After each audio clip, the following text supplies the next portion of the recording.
આ બધું બંધ કરો. તારે શું કરવું છે બેટા? કયો શું કરવું છે? કાંઈ વાંધો નહીં સર, બંધ કરી દો. તમને નહીં, એને બોલવા દો.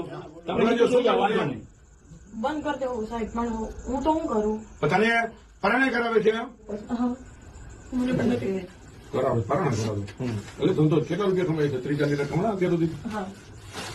આપણા માટે જે અંધશ્રદ્ધા હોય કોઈના માટે શ્રદ્ધા પણ હોઈ શકે, અને જે શ્રદ્ધા કે અંધશ્રદ્ધા કોઈને વધારે નુકસાન ન પહોંચાડે તો એનાથી કોઈને વાંધો પણ ન હોવો જોઈએ. પણ એક બાળકનું બાળપણ આ અંધશ્રદ્ધા અને શ્રદ્ધાના ચક્કરમાં છીનવી લેવામાં આવ્યું. સુરતથી થોડા દિવસ પહેલા એક કિસ્સો સામે આવ્યો હતો કે જેમાં વેલજા વિસ્તારમાં એક છોકરી છે, એ છોકરીની ભણવાની ઉંમર છે. હવે તો છોકરી મોટી થઈ ગઈ છે, પણ એ જ્યારે 3 વર્ષની હતી ત્યારથી એના મા બાપ એને ભગવાનનો અવતાર છે, આઈમાનો અવતાર છે એમ કરી જાનુ માતા બનાવી અને ત્યાં ધૂણાવતા હતા, અને પછી એના મા બાપ પૈસા પાડતા હતા એ માતાજીનો અવતાર છે એમ કરી અને લોકો ત્યાં આવતા, એના દર્શન કરવા માટે, એના કામ કરાવતા, અને એવી રીતના લાખો રૂપિયા કમાતા એના મા બાપ. એનાથી દીકરીનો કોઈ ફાયદો ન હતો. દીકરીનું ભણવાનું છૂટી ગયું. દીકરીને ક્યારે ભણવા મોકલવામાં ના આવી. એ છોકરીને ભણવાની ઈચ્છા છે, છતાં એને માતાજીનો અવતાર બનાવી એના મા બાપ પૈસા ત્યાં છાપી રહ્યા છે. આ ઘટના જ્યારે સામે આવે ત્યારે પ્રશ્ન એ થાય કે કોઈ પણ માણસનું જીવન એ જ્યારે તમે શ્રદ્ધા અંધશ્રદ્ધાથી પણ બાજુ પર મૂકીએ તો એક બાળકનું બાળપણ છીનવી લેવામાં આવ્યું છે, માત્ર ને માત્ર પૈસા કમાવા માટે. ત્યાં વિજ્ઞાન જાથા જે સંસ્થા છે, જે આવી રીતના જ્યાં પણ અંધશ્રદ્ધા ચાલતી હોય કે આવા કોઈ કાર્યક્રમો હોય ત્યાં પહોંચે અને પછી લોકોને બતાવે કે આ ખોટું થઈ રહ્યું છે, તમારી સાથે માત્ર પૈસાના નામે પૈસા પડાવવાના માટે આ બધું થઈ રહ્યું છે. વિજ્ઞાન જાથા ત્યાં પહોંચ્યું ત્યારે દીકરીને જે સ્ટેટમેન્ટ આપ્યા છે એ દીકરીનું એવું કહેવું છે કે મારે તો ભણવું જવું છે, મારે આઈમાં બનીને કે માતાજી બનીને નથી ફરવું. એના મા બાપે 3 વર્ષની હતી ત્યારથી એ માતાજીનો અવતાર છે એમ કરી અને એને તલવાર રાસ રમાડતા એ ત્યાં ધૂણતી. એના પછી ત્યાં હજારો લોકો આવતા, એને જે પણ ચડાવો આપતા એ બધું જ એના મા બાપ લઈ લેતા. એવા આક્ષેપ સાથે વિડીયો વાયરલ થઈ રહ્યો છે. વિડીયોની અંદર જુઓ કે વિજ્ઞાન જાથા પહોંચીને શું કર્યું. આ બધું બંધ કરો. તારે શું કરવું છે બેટા? કયો શું કરવું છે? કાંઈ વાંધો નહીં સર, બંધ કરી દો. તમને નહીં, એને બોલવા દો. તમને શું વાંધો નહીં. બંધ કરી દેવું સાહેબ, પણ હું તો શું કરું? તને પરણે કરાવે છે? ના, પણ અમે 3 વર્ષથી આ કપડાં પહેરીને આ કરીએ છીએ. વસ્તુ કયો પકડાઈ જાવ તમે સમજી દો. તમે લ્યો છો કોઈ પધરામણી કયો હમણાં તમને 21,000 નો કોઈ કહી ગયા કે જે કહી ગયા હોય કે જે તમને કહી ગયા એને કળા કરાવી દો ને બેટા. આ કળા કરતા મહેનતથી કમાવું મારી દીકરી, મહેનત ને કમાવું કળા ગામના કળા પહેરાવી અભારીઓ. આ ઘર છે ને આ તમારું ખબર પડે કે તમને આમાં ધંધો છે આટલું જ હોય એટલે તમને ખ્યાલ આવી જાય કે આ ધંધો લઈને તમે બેઠા છો. શું લઈને?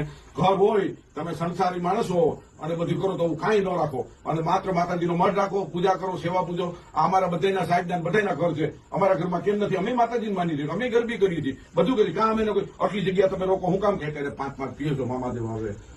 હું કામ પીસ મારી દીકરી? સિગારેટ મામાદેવ આવે એમ? તારે ફોટા જોવા છે સિગારેટમાં? અહીં મારા માણસો આવી ગયા છે 6 મહિનામાં. જોવા છે સિગારેટ ના પીવો?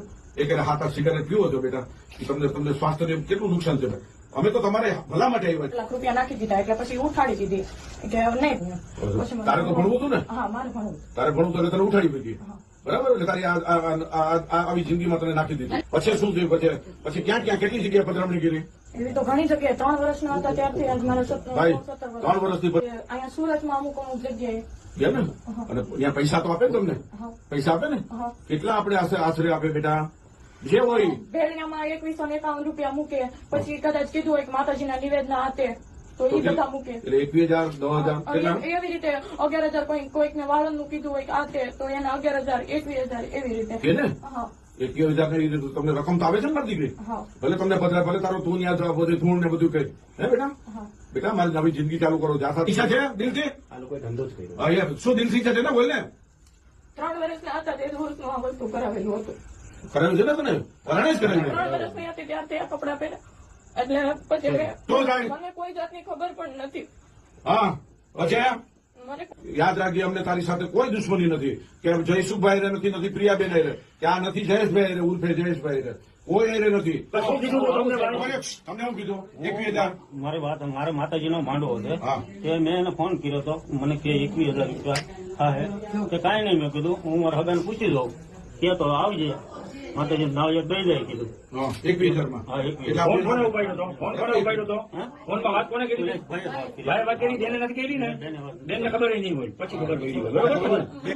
મને અંદર કહેવાયો હતા કે બેન પગનું પૂછે, એમને સ્ક્રૂ ફિટ કર્યા છે પાછળ, આ તે પૂછે એના screw fit. મેં જે વસ્તુ કીધી ને એને રિપીટ કરી દીધી કે મારા કમરમાં સ્ક્રૂ છે ને મારા પગ દુખે છે ને એટલે બેને બોલવા તો દે પછી. હા, બોલ છે. મને તમને માહિતી કોઈ નથી. કોને માહિતી હતી? મારા પપ્પાએ મને આંખમાંથી લોહી કાઢી નાખ્યા હતા. શેના માટે? બસ મેં આ કપડા કાઢ નાખ્યો ને એટલે અને એમ કે 5-6 લાખ રૂપિયા તો મેં એ માણસ પાસેથી પડાવી લીધા, બરાબર. પછી પાછી 10 લાખની માંગણી કરી એટલે કે કેજો હવે. મારા મમ્મી પપ્પાની લોકો મને કરાવે તો પછી હું શું કરું? તેની વાતો કરી પછી આગળ જઈને કહી દીધું પતન આવીને કહી ગયા. પછી મને રિપીટ કરો એટલે એને કહેવાનું આવું કે છે. આ બધા એમ કે માતાજીએ કીધું. માતાજીએ કીધું એમ. હા એમ એટલે હા, એટલે script મને બની. ખબર પડી એટલે મેં આ કપડા કાઢી નાખ્યા. ફરીથી મને મારીને આ કપડા પહેરાવવા દીધા. એ માણસ પાસેથી 4-5 લાખ રૂપિયા લઈ પણ લીધા. અમારું ઉત્તરાયણ પોલીસ સ્ટેશન ખીચા માટે આમ રીતે આ કરાવડાવે. તમે કપડા ન પહેરાવો તો ખરાબ બોલે મારા વિશે.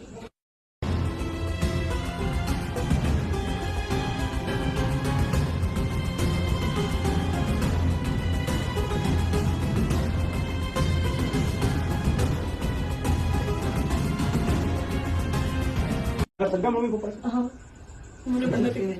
કરાવે, પરાણે કરાવે. એટલે ધંધો કેટલા રૂપિયા કમાય છે? 30-40 લાખ હમણાં અત્યાર સુધી? હા